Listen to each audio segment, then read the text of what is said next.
Being a man about town that you are, have you ever seen or do you know what one of these fantastically large contraptions is? Until you briefed me, no, I had no idea. Oh, now you ruined my thunder. An inventor called William Stanley used to work with conductors and things like that. Invented a vacuum insulated steel bottle. They got some exposure on a website called The Buy Guide, which was a women-run blog based in Utah. And from that single kind of exposure, they sold 5,000 quenchers. And the company's turnover in 2018 was 70 million. And by 2023, the company was turning over 750 million US dollars.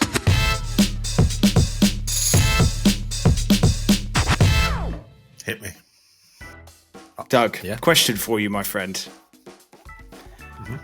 Being a man about town that you are, have you ever seen or do you know what one of these fantastically large contraptions is? Until you briefed me, no, I had no idea. Oh, now you ruined my thunder. Gotta start that again. Keep this in, Cal. Right. Just keep the thing running. Keep the thing running. So well done. Doug knows. So there's the falsification of the start of a podcast video. Okay, so this is a what is called a Stanley Cup, not to be confused with the hockey FA Cup of hockey, Stanley Cup. So this is Lindsay got one of these and she lives by it. I mean, she was upset the other day because it got dented. There's a dent on it. Fascinating story behind these guys. Okay, so I'm just going to give you the rundown of it because I don't. Just quickly, Rich, what is the thing? It's just a water bottle. No, it's a vacuum sealed steel cup. There is a big difference between it's not just a water bottle. So this is invented in 1913 in a wonderful place called Great Barrington, Massachusetts, population of 6,000 people.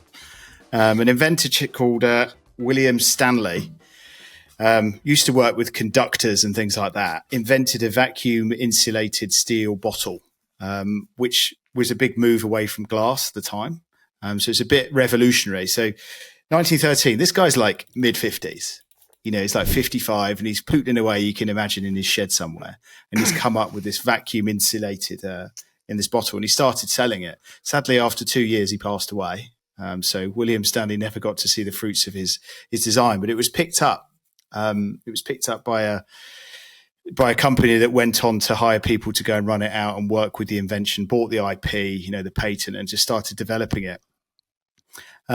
Interestingly, the guy that took it on, great name, Harry Badger, was the general manager that took on Stanley. So they went on and they developed as a company these vacuum packed steel, bottles, huge in World War II.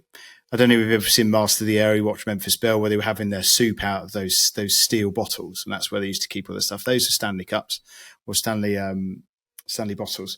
And they grew as a company, right? They did decently. They did all right. And up until like 2018, they'd grown to a turnover of 70 million. For a company of 100 years old, steady growth, survived a few things, got a couple of product lines, super popular with fishermen, super popular with people out on oil rigs, anywhere you want to go hardy, campers, you want to be able to knock this thing around. At this point. Still super, super niche, yeah. This is 2018. This is 2018, yeah. Okay. And invariably bought by men. It was a very male-orientated marketing product in terms of its marketing and its use. It's utilitarian. That's what it was. It had a utility. You could take it anywhere you want. Up above Everest, you grand. They had a couple of product lines as well. But Keeps in the your main, stuff it was hot. or cold. Or cold. Yeah. Okay. Yeah, their thing is that it basically you barely get any movement in temperature, hot or cold. Okay. Because so you can bang a soup in there, 8 a.m., and then you're 5, you pump it hot. Yeah, it's coming. That minestrone, still on point. Yeah, definitely. Okay. Key product. Key product. So at that time, they had regular bottles. So, like you'd see any camper walking around with. And then they basically designed something called the Adventure Quencher. So the Quencher bottle, which is what this thing is, right? So they were messing around with a new design, and it had slow sales to begin with, this Quencher style, because they'd gone from a bottle to a, like this thing that flips open, walk around with it. Really, really slow. And then in 2019, they hired a chap called Terence Riley. Terence Riley was formerly of Crocs and was in charge of marketing and sales.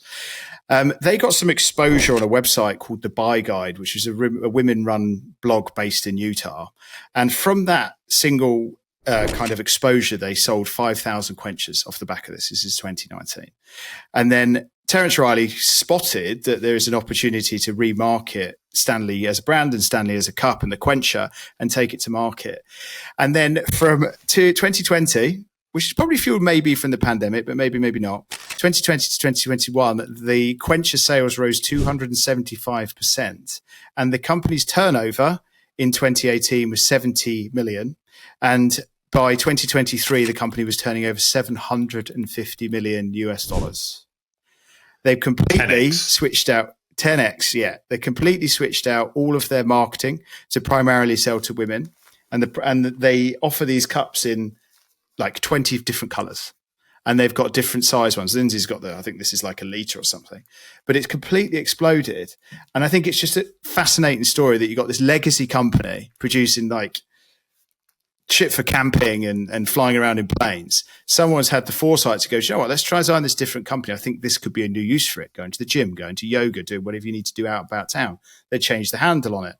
And then they shifted superbly using influencer marketing to a completely different demographic, 10x the company. So if there's ever a story in there, it's got to be like, you may be in a market, you may be in a niche, and you may be having good progress into it, but what can you do to actually look outside of what other markets could be more appropriate? And I've never seen anyone live with something like this as Lindsay had. And why does she love it so much? What is it about it?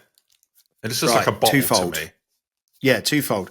They've got some technology in here that when you drink it, you don't get air bubbles. So it is really, really easy to drink. And it's actually a really nice drinking experience. So there is the hot and cold aspect of it. There's the fact that it's hardy as hell. It's got this big handle. It's super heavy. This thing's got to be 4 kilos. It's got to be. If I'm carrying this in a backpack. How big is that? Put that next to your head. That's just okay. But it's big, right? I've got a big head. But this is a decent sized thing. But I think there's a personalization element to it. You can buy the color. You can do that. You can feel you've got that kind of thing. It's hardy as hell. I mean, Lindsay knocks this thing about and it's got one dent on it. Let me ask a question. Is that the air bubble heat thing? Presumably that IP's run out. Any fucker could just copy that. I think this came in with the quencher though, which they launched in 2016. Okay. So I think this is definitely there. And all it is, you can see there's the ceiling of the vacuum thing, but it's that piece in there that makes the drinking experience really, really smooth. Okay. Is it mainly brand, do you think? It's what they've done with the influencers, or do you think it is the product? 100%. Is it all brand? I think the product is good. I would argue that, bar the drinking experience potentially, I don't see why a Patagonia or a Caramore or someone like that couldn't do it. This technology, vacuum sealing in steel, how many times have you seen what are they called? They're called flasks, aren't they? You've seen it. It's done. So for me, it's a huge brand play, supremely executed against a solid product. It's my feel. You and I, if our lives depended on it, could go and produce something similar in China in 6 months, couldn't we? Probably in terms of the actual product, but the brand and the. So this is one thing also I forgot to say. BPA free. You know what BPAs are in plastic? That's a big thing. Not good for you. But I'm just seeing if it says where it's produced. Designed in Seattle, Washington, ethically manufactured in China. It's like the Apple Play, isn't it? Do you think that so it's mainly women that use this now? And what's the use case? Yoga, gym? Yeah. How much is it? £44 in the UK. It's like it's a premium product. Yeah, it's a premium product, that. But, Lindsay said, I want to go and get another one. I want to get a different colour. Interesting psychology. Do you think that she loves the brand? This thing's got lifetime value, lifetime warranty. She wants to get another one because of the colour. She wants like a green one or something. Yeah. Well, baby duck egg blue, yeah. Is that real or you just made that up? It's baby blue, like pastel blue, yeah. Great story though, right? It is a good story. It's a complete brand play. We're just going to stop selling this to fishermen, start selling it to women that go to yoga, and we're going to just pump a load of influencer marketing. Do you know anything about the influencer marketing? Was it like TikTok, Instagram, just fucking everything? I don't know. I think, Calv, we need to overlay some.